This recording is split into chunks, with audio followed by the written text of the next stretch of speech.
on Sky News.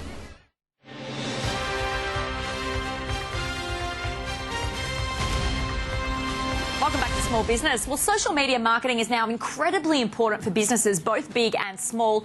And with so many different platforms for social media now, many small businesses struggle to keep up to date and find their customers. Well, Sky News business reporter Harry Frost asked social media marketing consultant Steve Hubbard from the Melbourne-based The Marketing Network whether Facebook and Twitter were the best way to go for small business. I tend to say, the Pareto principle is probably a good way to look at it. So Facebook is king, 14 million plus Australians on Facebook, so there's no doubt about that. Twitter just goes so nicely with it and is very good around placing what area you're actually in. But I guess it just depends on the strategy and also where you are in your business. Particularly the marketing network, the LinkedIn side of things is really key. Like for the people that I talk to, because all businesses ultimately are made up of people. And LinkedIn is just the best marketing tool from a professional's point of view that you could ever find. So, really for me, if I'm interested in doing doing business or speaking with someone, I might look them up on Google nowadays, the old days of, personal brand, and you Google your own name. Well, pretty much that's what comes up, LinkedIn. And so LinkedIn is a great way of finding out who's at companies. If you've got their business card and you've been to events, you can actually connect with them afterwards.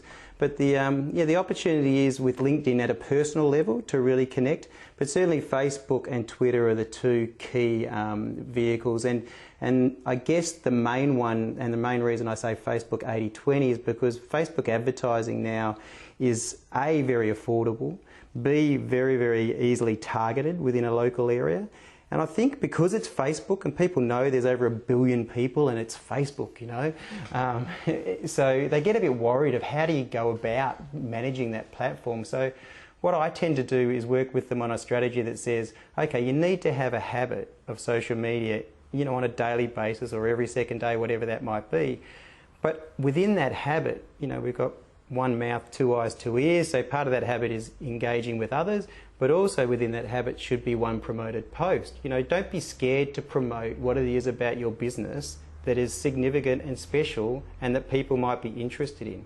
You talk about having a social media habit there, but with companies that have perhaps got employees who are quite time poor, how can they find the time to post regularly? As one of the things that I guess I talk to people about is the fact that if you're a really good accountant or a really good lawyer, I don't dare to think that I can do my own accountant's books or handle my own legal case. Now I have a couple of advantages, and I guess we're, if you like, outsourcing social media to organisations such as my own. The advantage is you've got qualified marketer, surrounded by other people in related marketing areas, digital and design, strategy, that side of things.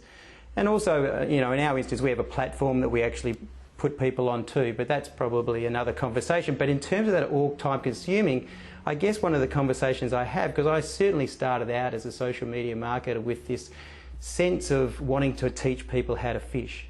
What I learned fairly quickly is that I could fish 5 times faster than the people I was talking to.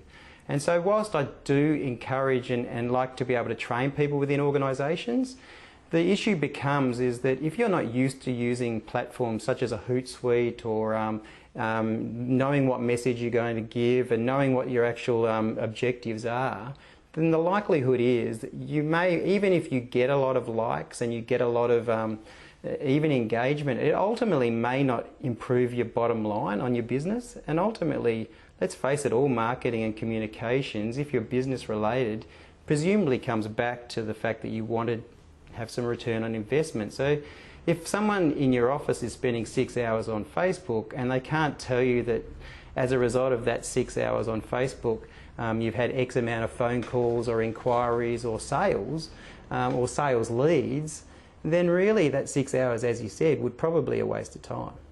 With so many companies now out there using social media, how does a business make its own particular forms of social media stand out from the crowd? So in terms of making your social stand out, it's like any good marketing. So what we tend to do is start with the brand itself. Ultimately, who are you? What's your offer?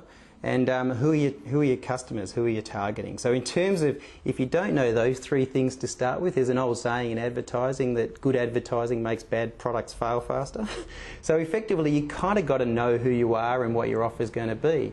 Then obviously if you're going to get on social media in the first place, well, make sure that it's on brand, you know, and one of the things, you know, whether that's your cover picture, your profile picture, your tabs along the page, and obviously that's the design side of things, but on message, you know, what is your local business all about and why are you unique? You know, you're trying to use a tool there to be, you know, to gain some competitive advantages and let your community know why you are unique. And so I guess in terms of the way you can get ahead is by making sure that, you know, the messages you provide are of some value to the people that are going to read them. That the design is of a design that's going to attract them to your site. That you're going to engage. That you're not just going to be one mouth talking the whole time, but if someone likes something that you write or makes a comment, that you're going to respond, you know, that you're going to basically engage. Because, you know, marketing ultimately two things, you know, it's about acquiring customers, but let's face it, once you've got customers, you want to keep those customers. Steve Hubbard, thank you for joining us today on Sky News Business. Thanks a lot, Harry.